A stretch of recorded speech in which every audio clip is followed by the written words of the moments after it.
Mohamed Haïm Salib Dafé, co-auteur de la proposition de loi. Avez-vous des observations de forme à faire sur le rapport? Je vous remercie, Monsieur le Président. Monsieur le garde des Sceaux, ministre de la Justice, avez-vous des observations de forme à faire sur le rapport? Monsieur le Président, honorable député, aucune observation. Je vous remercie, Monsieur le ministre. Mes chers collègues, avez-vous des observations de forme à faire sur le rapport?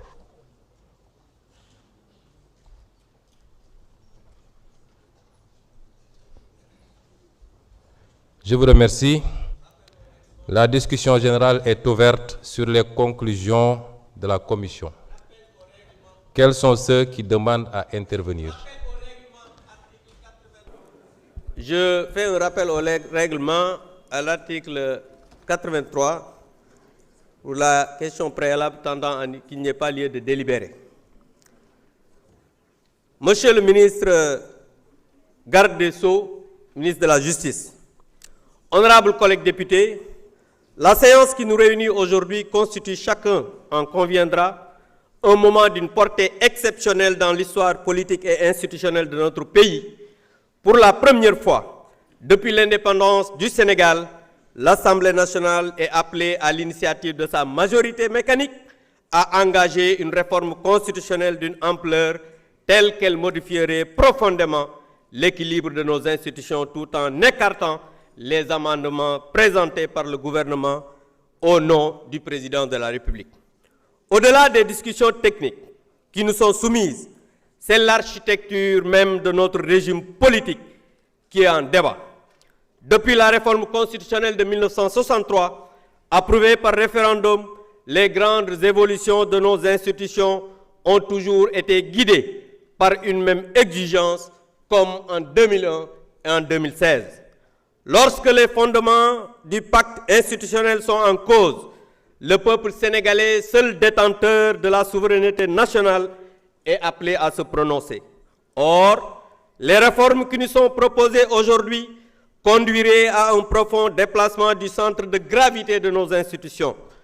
Elles auraient pour effet de transférer une part essentielle de l'autorité politique issue de l'élection présidentielle vers une majorité parlementaire avec à sa tête un président illégitime.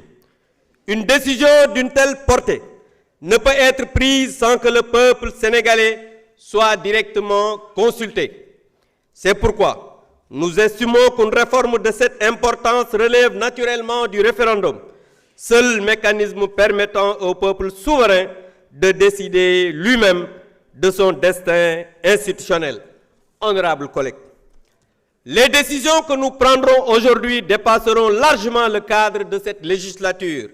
C'est pourquoi j'en appelle solennellement à la responsabilité de chacun, au sens de l'État, à la lucidité et au patriotisme, bien que je n'attends pas ça de vous. J'en appelle également au gouvernement, afin qu'il porte fidèlement auprès du président de la République les préoccupations profondes exprimées par une partie importante de la représentation nationale et les segments les plus significatifs de la société sénégalaise qui sont en train d'être gagés par des lacrymogènes à l'extérieur. Le président de la République est, au terme de notre Constitution, le garant du fonctionnement régulier des institutions et gardien de la Constitution, Monsieur le ministre de la Justice. À ce titre, nous lui demandons d'exercer pleinement les responsabilités que lui confère sa haute charge afin de préserver l'équilibre de nos institutions, de garantir l'unité nationale et de prévenir toute fracture durable dans notre vie publique. Il s'agit de préserver l'esprit de notre Constitution, l'équilibre de nos institutions, la souveraineté du peuple et cette tradition démocratique qui a toujours fait la fierté et la singularité du Sénégal. C'est pourquoi nous invitons solennellement la majorité parlementaire, qui est mécanique, c'est vrai, à suspendre l'examen de cette réforme constitutionnelle. Il faut arrêter votre entêtement. Nous appelons au président de la République à ouvrir dans les meilleurs délais des concertations larges qui vont inclure toutes les composantes de la nation. Pour notre part, notre choix est clair. Nous faisons le choix de la concertation plutôt que de la confrontation. Le choix du consensus plutôt du passage en force. Le choix de la République plutôt que ses intérêts partisans. Le choix de l'état de droit et de la démocratie et de la paix sociale.